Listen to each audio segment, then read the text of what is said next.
Bismillahirrahmanirrahim. Assalamualaikum warahmatullahi wabarakatuh. Selamat bertemu kembali Kakak Soleh di hari ini, di hari Jumat 8 Januari 2021. Mari kita berdoa kepada Allah. Semoga Allah memberikan kita kekuatan, kesabaran, kesehatan, dan kesempatan untuk melakukan hal-hal yang baik, sehingga kita bisa menjadi seorang muslim yang bisa memberikan manfaat kepada sesama muslim yang lainnya. Kakak Soleh semuanya, di pagi hari ini kita akan coba belajar tematik jilid 4E, subtema 1 untuk muatan bahasa Indonesia. Dan di pagi hari ini kita telah sampai ke pembahasan bagaimana cara menggali pengetahuan informasi yang terdapat dalam teks non-fiksi. Dari sini, dari pembelajaran ini diharapkan nanti kita mampu mengetahui apa yang dimaksud dengan teks non-fiksi, kemudian contoh-contoh yang termasuk ke dalam teks non-fiksi, dan bagaimana cara menggali informasi yang terdapat pada teks non-fiksi. Kakak Soleh semuanya, teks non-fiksi adalah teks yang bersifat fakta, nyata, benar-benar terjadi di kehidupan sehari-hari. Contohnya, kisah para nabi, kisah para sahabat, biografi para pahlawan, misalkan ya. Kemudian apalagi? Tulisan ilmiah atau kamus, ensiklopedi, atau apalagi? Makalah, laporan, artikel, dan lain sebagainya. Jadi yang dimaksud dengan teks non-fiksi adalah sebuah teks yang bersifat fakta. Isinya nyata, ceritanya benar-benar terjadi di kehidupan sehari-hari. Apa saja ciri-ciri dari teks non-fiksi? Yang pertama yaitu memiliki ide yang jelas, logis, serta sistematis. Ciri yang kedua dari teks non-fiksi adalah mengandung informasi yang sesuai dengan fakta. Yang ketiga yaitu bertujuan jelas. Artinya tujuannya adalah untuk menyampaikan isi dari teks non-fiksi tersebut, karena isinya data, sifatnya faktual ya, nyata di kehidupan sehari-hari, maka sebisa mungkin bahwa teks non-fiksi dikemas agar informasi yang terkandung di dalamnya sampai kepada si pembaca. Kemudian bagaimana cara kita menggali informasi yang terdapat di teks non-fiksi? Yang pertama yaitu bisa dengan cara membaca dengan teliti.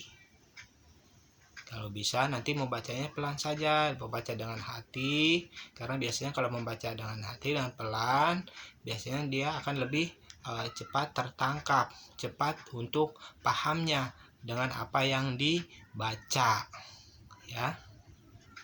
Nah, kalau sudah dibaca, dipahami, cara kedua yaitu mencoba untuk menjawab pertanyaan-pertanyaan yang sesuai dengan teks bacaan tersebut. Jadi, langkah pertama untuk menggali informasi, untuk mengetahui, untuk memahami teks bacaan non-fiksi, yang pertama yaitu dengan coba membacanya dengan seksama, dengan teliti. Cara membacanya bisa dengan cara pelan, dengan hati.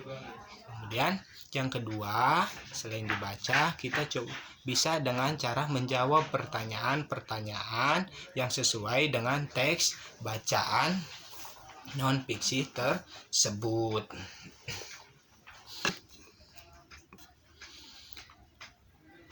Kemudian cara membaca yang tepat juga untuk cepat dapat mengetahui informasi yang terdapat dalam teks non-fiksi. Kakak soleh semuanya bisa mencoba dengan perhatikan yang pertama judul teksnya.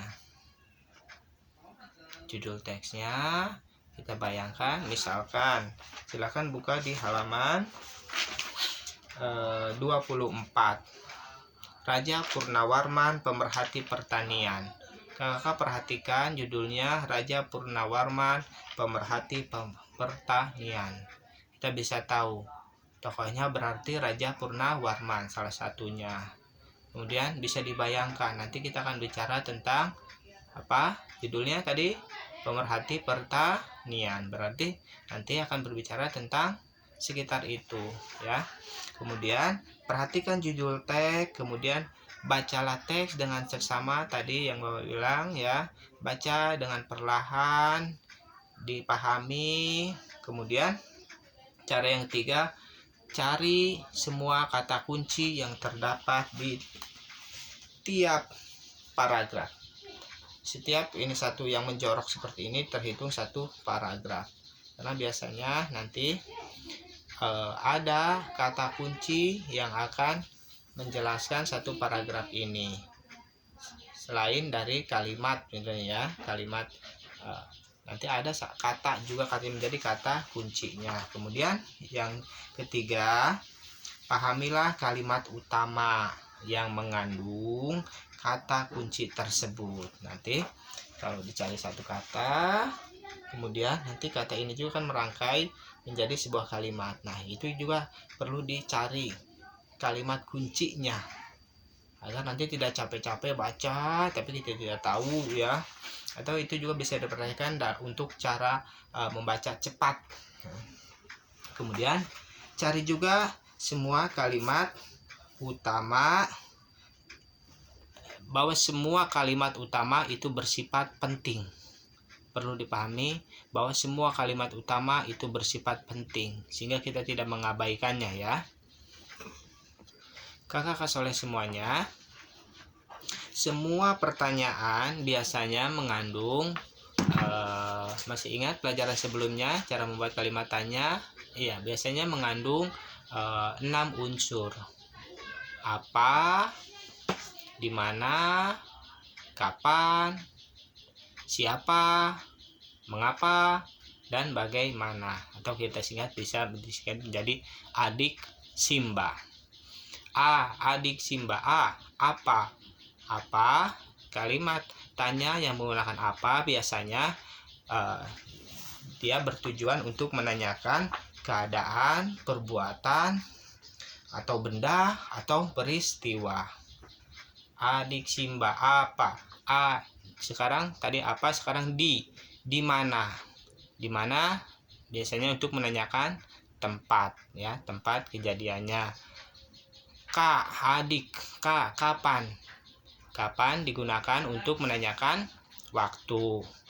Siapa? Siapa digunakan untuk pelaku, orang, atau tokoh dalam cerita non-fiksi tersebut. Kemudian mengapa atau kenapa itu digunakan untuk menanyakan cara, proses, alasan atau sebab ya.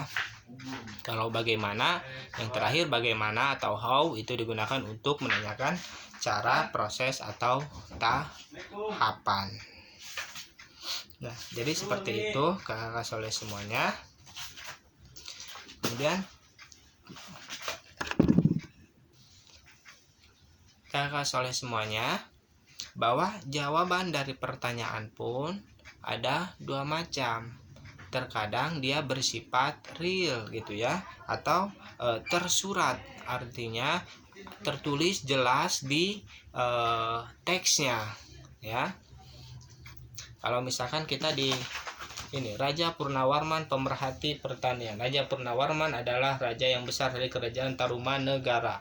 Kalau kalimat pertanyaannya misalkan siapa raja besar dari kerajaan Tarumanegara, kan di sini tulis ya, berarti tinggal jawab Raja Purnawarman. Nah, selain pertanyaan yang jawabannya tersurat seperti itu, nyata atau tertulis di teks, ada juga yang tersirat. Artinya kakak soleh semuanya untuk menjawab pertanyaannya, kakak soleh perlu memahami, menyimpulkan dari teks tersebut. Nah, itu yang bisa disampaikan, semoga bermanfaat. Kita ulang. Yang dimaksud dengan teks non-fiksi adalah teks yang bersifat nyata, yang bersifat fakta, bersifat data, bersifat nyata terjadi dalam kehidupan sehari-hari. Apa saja contoh dari teks non-fiksi? Di antaranya misalkan kisah para nabi, kisah para sahabat, biografi para pahlawan, kamus, ensiklopedia, karya ilmiah, yang seperti itu ya.